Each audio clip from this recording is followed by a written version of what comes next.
Ողջույն։ Ողջույն։ Եկեք ծանոթանանք։ Անունս Նարինե է, 3 տարի է աշխատում եմ Bester Armenia TV-ի ընտանիքում։ Չեմ սիրում սուտը, չեմ ներում դավաճանությունը, էմոցիոնալ եմ։ Եվ այսպես Վազգեն անունը ինձ համար առանձին նշանակություն ունի։ Պապիկս Վազգեն Օգանեսովը եղել է օդաչու, սովետական միության հերոս, որը անձամբ խոցել է 23 ինքնաթիռ։ Վազգեն Սիսլյան։ Այո։ Դուք եք։ Անպայման։ Վազգեն Սիսլյան, Ասալայի մարտիկ Վան օպերացիայի ղեկավար։ Պատիվ ունեմ ձեզ հետ շփվելու։ Շնորհակալություն նույնպես։ Եվ այսպես որտեղ եք ծնվել, ինչ միջավայրում եւ ինչպես օտար հողում կարևորեցիք ձեր հայ լինելը։ Ես ծնվել եմ Բեյրութում, հայկական թաղամասում Բեյրութի, որը կոչվում էր Բուրջամուտ։ Կասեի մանկությունս, պատանեկությունս շատ թեթև է անցել, դպրոց, տուն, ընկերություն եւ այլն, մինչև պատերազմի սկսիլ է։ Ու խելոք երեխա է համարվում, համեմատած մյուս չար երեխեքին, շատ խելոք նույնիսկ, նիհար, բայց պատերազմը սկսելու մեջս ինչ-որ բան փոխվեց։ Դե սիրում էի այդ պատանի ժամանակը, սկաուտական կյանքը, լեռները եւ այլն, այսին դիսա զինվորական, խաղաղ զինվորական այդ կյանքով ապրիլ է։ Լիբանանի պատերազմը 75 թվականին սկսվեց, արդեն վտանգավոր էր դարել այդ հայ կյանքը այնտեղ, քանի մեր պատերազմը չէր, քաղաքացիական պատերազմ էր քրիստոնյաների, իսլամների միջև, ու բարեբախտաբար հայկական կուսակցությունները միացան ու որոշեցին չեզոքություն բայել այս բոլորից, այդ չեզոքության համար նաև պետք էր հայկական թաղամասերը պաշտպանել բոլոր կողմերից այդ հարձակումների դիմակայելը։ Ու առաջի օրերին ես դիմեցի համապատասխան կառույց, ասելով որ ես էլ ուզում եմ բահագություն անեմ, դիրք գնամ, ասենք խնդիր չկա, շատ արագ ծևով զենքին ծանոթացանք, մինչև այդ որսորդական զենքի այդպես ծանոթ էի, զենքին ծանոթացա, իսկ որոշ դեպքերում կարելի է ասել զենքին ծանոթանալը, ոնց որ ծանոթանում ես, երբ որ ինչ-որ նպատակի համար է, ոնց որ ծանոթանաս սիրուն աղջկա հետ, արդեն գապում է քեզ, մանավանդ գիտես ինչի համար է։ Ու այդպես թիրք է, պատերազմ, խնդիրներ եւ այլն, կամաց այդ խելոք Վազգեն Սիսլյանը փոխվեց մի քիչ զինվորական կյանքի մարդ, մի քիչ ավելի կոպվեց։ Ու ավելի դարձա համարսակ, մի քիչ էլ ամաչկոտ էի։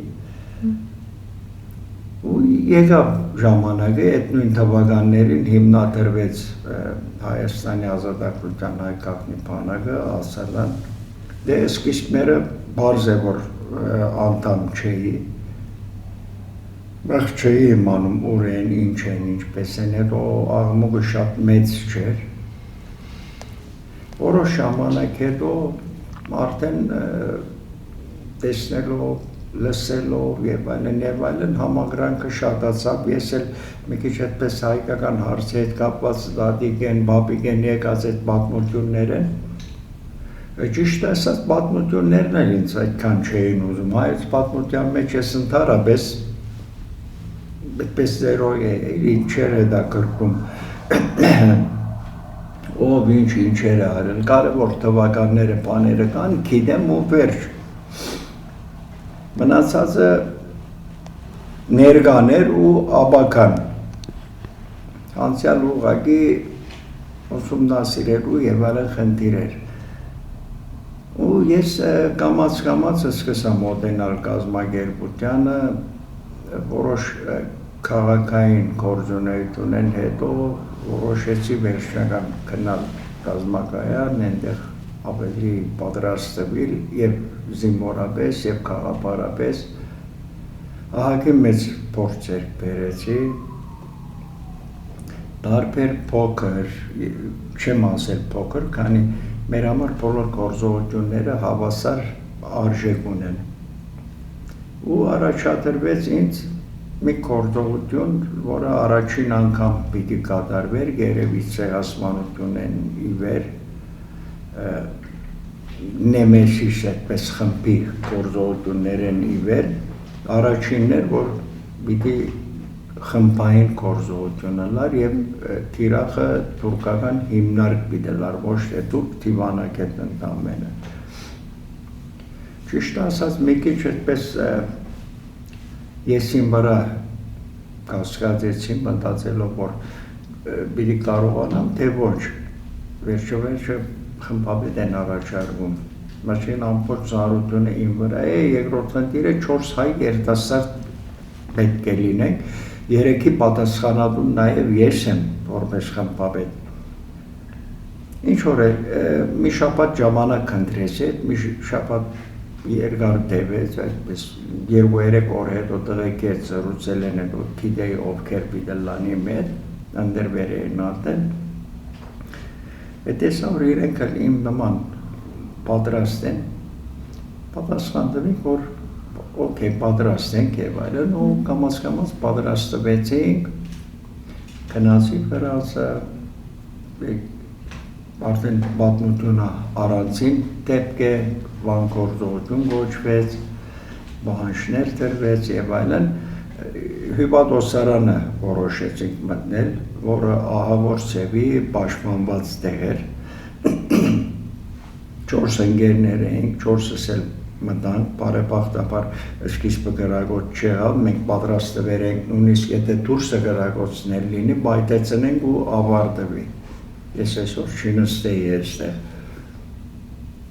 Ինչ որ է, մտանք հյուպատոսարան, լիքը մարդ եւ այլն, ամեն մեկը ստիրկերը վերցրինք, շատ երկար չի պատմեմ, արդեն 15 րոպե հետո գրագոցներ, այս կողմ այդ կողմ, ոնց որ հոլիվուդյան այդպես ֆիլմը լար, 15 րոպեի ընթացքում թուրք ոստիկան սպանվեց, թող հյուպատոսը տաներ վիրավորվեց, մեր կողմից էլ ես ու Հակոբ Ջուլպայանը վիրավորվեցինք, քանի գրագոցները ահավոր էր, սենյակ։ Իմը ավելի ծանր էր, 1 փամփուշտ էր, բայց շատ ավելի ծանր էր, Հակոբինը 7 փամփուշտ էր, բայց ինչ որ չափով մի քիչ մագերեսային էր վերքը, իմը իսկապես ծանր էր, ու մոտ 7 ժամ հետո ես ստիպված դուրս եկա, քանի մահամերձ վիճակի մեջ էի, արյունահոսություն եւ այլն։ Ինչ որ է, փրկեցին, ողջ մնացինք, հետո 5-6 օր կոմայից հետո զարթնեցի, իմացա, որ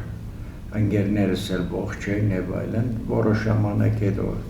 իրար գլխի եկանք, հավաքվեցինք ու արդեն սկսանք դատավարությունը պաշտպանել ու բոլորը գիտեն այդ մեր դատավարությունը 84 թվականին ծմահ բանդարգության պատրաստ էինք, ճիշտ ասած, բայց 7 տարիով ավարտեցինք, վերադարձա Բեյրութ, դժբախտաբար մեր ընկերները մեկը Անամ Բասմաջյանը բանդում ինքնասպան եղավ, մի քիչ երկար կարելի է այդպես վերլուծել այդ պատմությունը, բայց եղավ ինչ-որ այդ դեպքը, մենք 3 ով վերադարձանք Բեյրութ 86 թվականի ամռանը, մի քանի անգամ այդ տարի ընթացքում դիմեցի, որ գոնե մի անգամ Հայաստան տեսնեմ, երբեք չէի եղել, մերժվեցի, 3-4 անգամ մերժվեցի, արդեն հույսս կտրած ուզում էի ինչ-որ մի ուրիշ երկիր գնալ, Լիբանան էլ չի մնալ։ Ու մեկ անգամ եմ պարզվեց, որ տղեկը զանգեցին, ասին քո հրավերք ունիս Հայաստանից, կարող ես գնալ ու 90 թվականի ապրիլի 13-ին այդ ապրիլ 13 հիմա համար միշտ ճակատագրական եղած է, քանի Լիբանանի պատերազմը սկսավ հենց այդ օրը, ապրիլ 13, ես եկա Հայաստան ապրիլ 13-ին 90 թվականին։ Եկա 2 շաբաթ հայրենիքս տեսնեմ ու վերադառնամ։ 3 ամսվա վիզա ունեի, մնաց 3 ամիսը վերջացավ, նորոգեցի, հետո նորից նորոգեցի, ծանոթացա մի աղջիկա, որ ընթացքում դարձավ իմ տիկինը։ Այդպես արդեն այդ առաջի տարվանից 5-6 ամիս, 7 ամիս հետո որոշել էի, որ ես ուրիշտեղ չեմ գնալու, ապրելու եմ Հայաստանում։ Ու մինչև օրս այդ 15 օրը դեռ չի ավարտվում իմ մոտ։ Ու որ ինձ Վասկեն Սիսլյան ճանաչում է, բարեբախտաբար իմ անունը այդքան մեծ բան չէ, ինչքան բան գործողությունով են ճանաչում, գործն են ճանաչում իմ դեմքով։ Մեկ հարց տամ, պարոն Սիսլյան, չեք վախենում, դուք գիտեք ինչ գործողության է գնում եւ ինչ հետևանքներ կարող է լինեն։ Այդ վախի զգացումը կար։ Ոչ, կարճ ասեմ, ոչ։ Նույնիսկ եթե մեր տղաներին հարցնենք, շատ իրար հարցրել ենք այդ նույն հարցը ու միշտ փորձում էի երևի այդ Լիբանանի պատերազմի վիճակը, հետո ռազմակայանը, այդ ընդհանրապես միշտ մահվան հետ շփվելու մոտիկանալ եւ այլն մեզ մի քիչ կոփեր էր այդ վախի առումով։ Ես 78 թվականին այդ Լիբանանի պատերազմի ժամանակ նաև վիրավորվել էի, բայց գործողության ժամանակ միշտ ես ինձ հարցը տվել եմ, այսօր ոչ թե դուք, այլ ես ինձ էլ հարց տալիս եմ, ու ես ինձ հարց տալով միշտ մտածում եմ, մի վարյան եղել է, որ ինչ-որ վախեցել եմ կամ մահվան մասին մտածել եմ, ես չեմ գտնում այդ կետը։ Այդ գետը չեմ գտնում ու հստակ կասեի ոչ, չենք վախեցել, քանի դրա մասին չենք մտածել, ավելի շատ մտահոգվել էինք գործողությունը հաջողցնելու վրա։ Շնորհակալ եմ։ Մութ եւ ցուրտ 1990 թվականները ունեն նաև տաք հիշողություններ ինձ համար։ Ես փոքր էի, հայրս վերադառնում էր աշխատանքից, պատոհանից լար էի չցնում, մարդկոցից միացնի, որպեսզի հեռուստացույց նայենք։ Հարևաններով հավաքում ենք պլեջ, թթու եւ մի ուրիշ ջերմություն։ Այդ 90 թվականը փաստորեն փոխեց ձեր կյանքը։ Վերջնականապես սկսեցիք ապրել Հայաստանում։ Միշտ առաջ խոսացինք, ձեր իսկական հայրենիքը որտեղ է։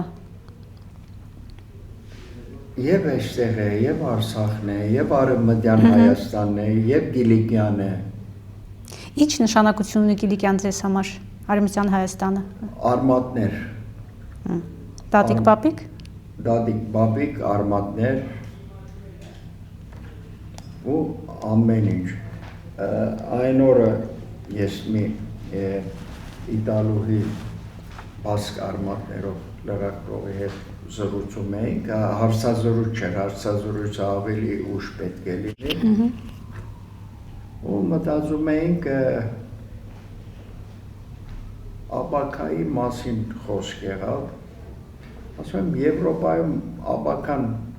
ուրիշ սևով նայվում է, իսկ հայի համար աբական Արևմտյան Հայաստանն է, մեր հայրենիքն է, մեր երկիրն է, մեր վերադարձն է։ Մենք այդ աբակայի համար ենք պայքարում, ոչ թե ասին եվրոպական եւ մնացած աբակաները մարդկանց ուրիշ են մեր ուզած աբակայից, մեր աբական լրիվ ուրիշ պետք է լինի։ Ամեն բարակայի հայրենիքը հայրենիք է, որ ասեցի ցուրտ ծմեր տարիները ինձ այդքան չի խանգարեցին, քանի Բեյրութում այդ օրերը ապրել էինք արդեն։ Առաջի ժամանակներն են, որ ես մնում էի տիկնոջը տանը իր ընտանիքի հետ Այնտեղ առաջին անգամ ես որոշեցի, որ ակումուլատոր պետք է բերեմ, տնեմ տանը, լույս միացնենք 12 վոլտ տելևիզոր, հարևանները գալիս էին, այդ մեքսիկական սերիալներ էին նայում եւ այլն, այնպես որ իմ համար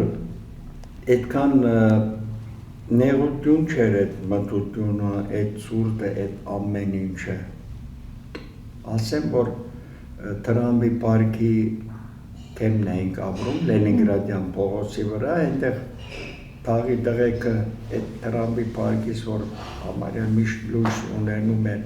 այնտեղից Լևի ասած լույսը քաշել էին, ու ինձ տվեր էին ինչ-որ շատ թույլ էր, բայց լույս էր վերջապես ու տաք էր։ Ու կարևորը իմ համար այդ բոլորը ավելի հեշտ ապրեցին, քանի ճակատի վրա մենք հաղթում էինք, ավելի կեթև դանում էինք այդ բոլորը, անշուշտ փախստականների թիվը կար էստեղ, բանը կար, ողբերգություններ, բայց գոնե Արցախ ազատագրվում էր, պայքարի էինք ելել,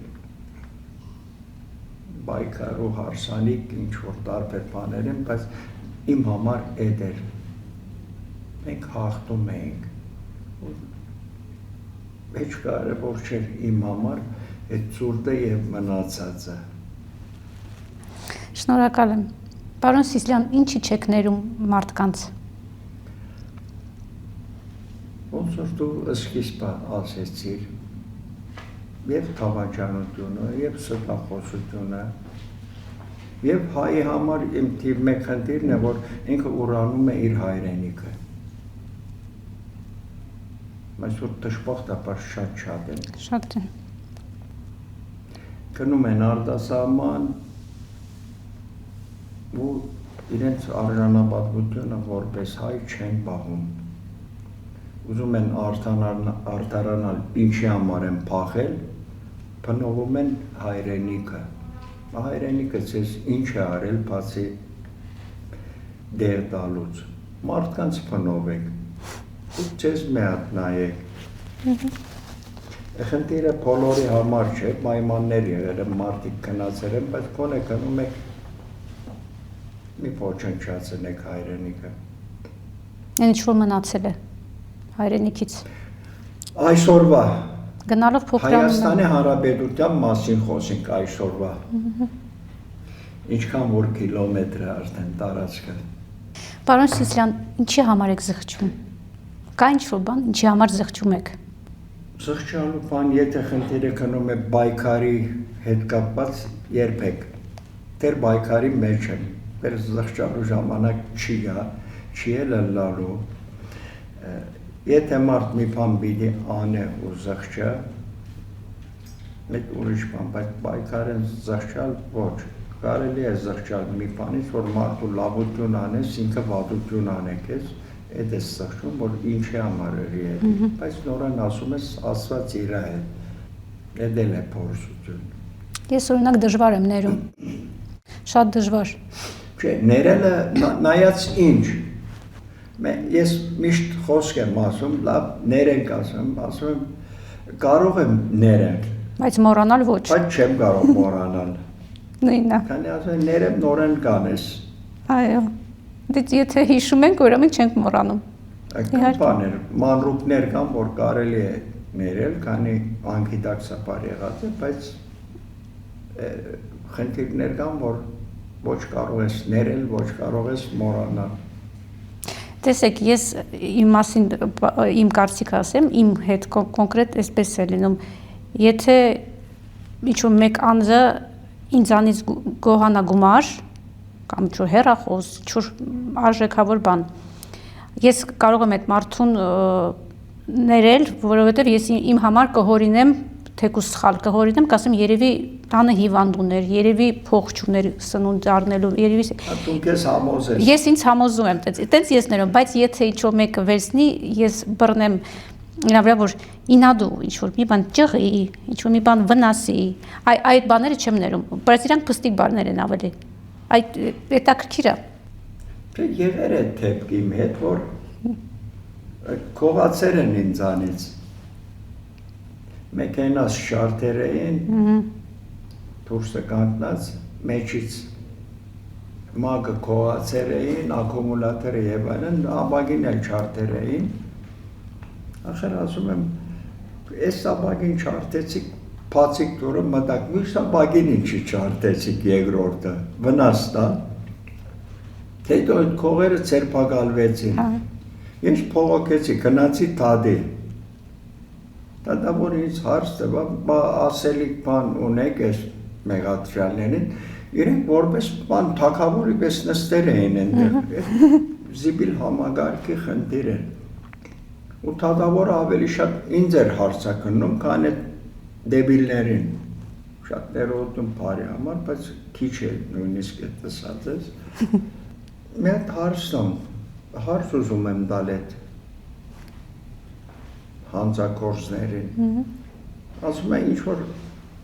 խոսք ես իրենց դարձավողեցի, ասում եմ արեշտ ունեք մի բան կոնե գիտեք, բացի կողությունից, ինչի համար արդյոնում ես աղբեր, ասում եմ աղբեր չեմ, ասում եմ եթե ինչ-որ արեշտ ունեք, փորձեմ մի հատ ցեզի աշխատանք ճարել, կոնե կողությունեն վերջացեք, ու սենց է, այդպես բաներ էլ կատարվում են,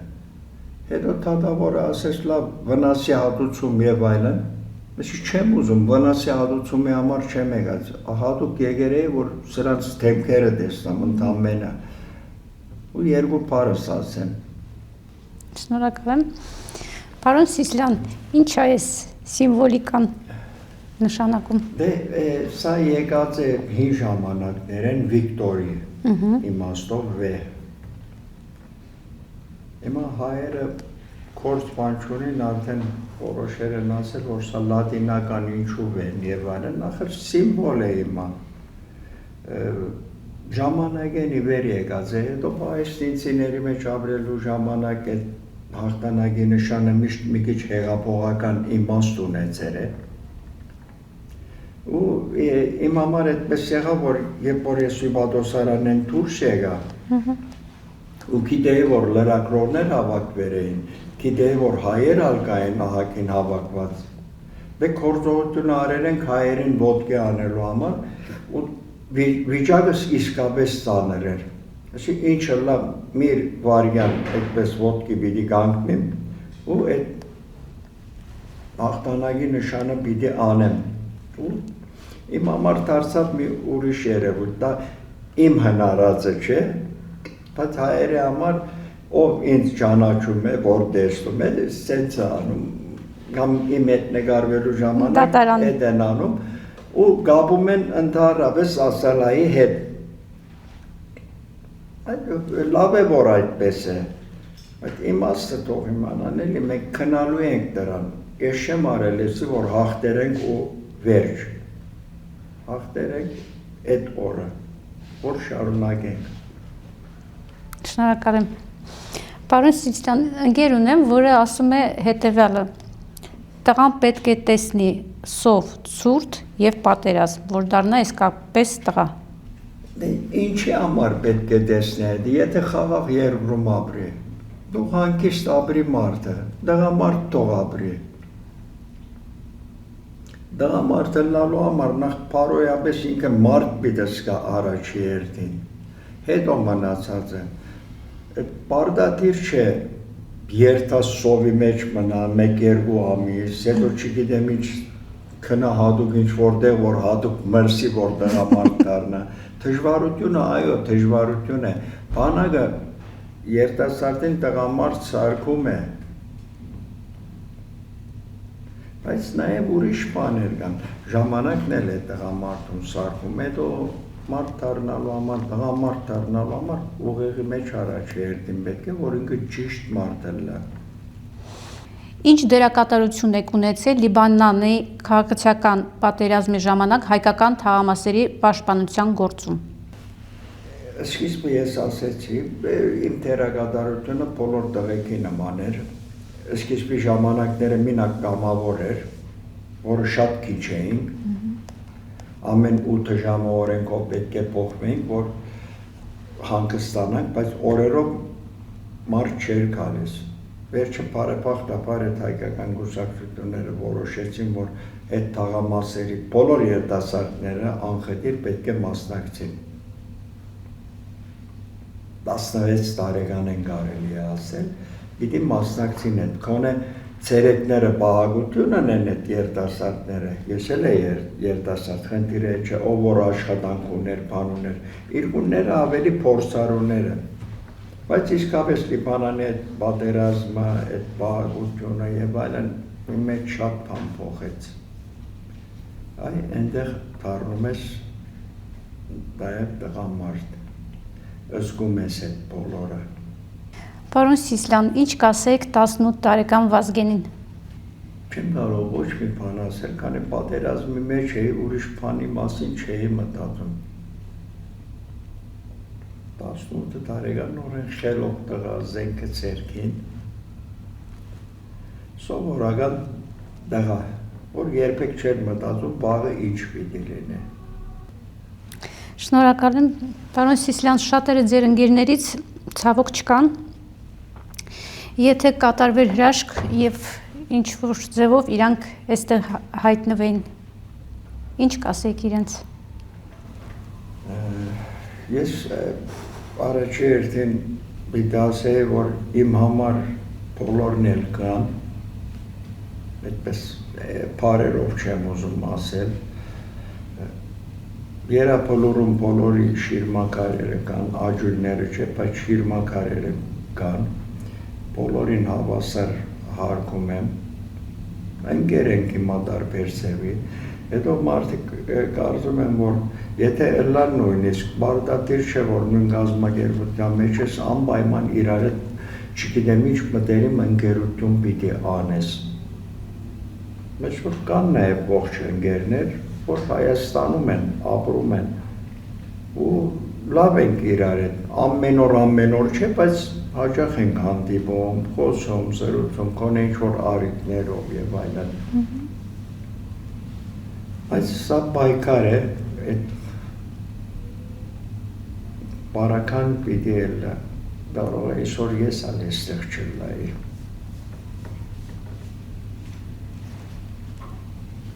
Բայց կամ ինչ անեմ։ Եթե կամ ուրեմն պետք է հարգեմ այդ ամբողջ պայքարը, հարգեմ այդ ընկերներիս, հարգեմ այդ նահատակությունը եւ իմ պայքարը շարունակեմ։ Շնորհակալ եմ։ Պարոն Սիսլյան, ինչքանով տեղեկացված եմ, ինչ-որ ծրագիր եք ուզում սկսեք երիտասարդների հետ։ Ես պետք է պայքարեմ, այսօրվա պայքարը պետք է լինի այդ երիտասարդներին դաստիարակել, երբ որ իրենք քեզ հարգում են, մոտենում են, խոսում են եւ այլն ինչ-որ բան են սպասում։ Ես շփվում եմ այդ երիտասարդների հետ, մեջերին մի քիչ հայրենիքի արժեքը մտցնեմ, քոնե։ Երկրորդ փորձում եմ շատերին շատ բարձ ձևով ներկայանալ ու ասել, որ երեխեք, ես ձեզ մե լավը չէի։ Ժամանակը բերավ արիթը եկավ, ես հայրենիքի համար այդ արիթը պատ չթողի, քնացի, ըրի կործը, ինչպես շատ ընկերներ այսօր, լիքը կարևոր կործեր ըրած են, բացահայտված չեն կարող խոսիլ, այդ բոլորի փոխարեն, քանի որ ինձ տրված է այդ հնարավորությունը, ես կարող եմ խոսիլ եւ խոսիլ ոչ թե անձի մասին, այլ ազատագրական պայքարի։ Այդ երեխեքին միշտ փորձում եմ բացատրեմ, որ ինձ մեր լավը կարող է լինել։ Սուպերմանը լալ պետք չէ, Ռեմբո լալ պետք չէ։ Առաջի երթին այդ Սուպերմանը լալը, Ռեմբո լալը ուղեղի մեջ թող մարզվի ու բոլորին հիմնական բացատրում եմ։ Սա մեր ճակատագիրն է, երբ որ ինձ հարցնում են, ինչ խաղապարներ ցեզ եմ մղեց, ախր հայ ծնվել եմ։ Ինչ եմ ժառանգել հայ ծնվելով։ Փախստական մեծ հայրիկ, մեծ մայրիկ, հայրենիք են դուրս, կյանք, ծնունդ,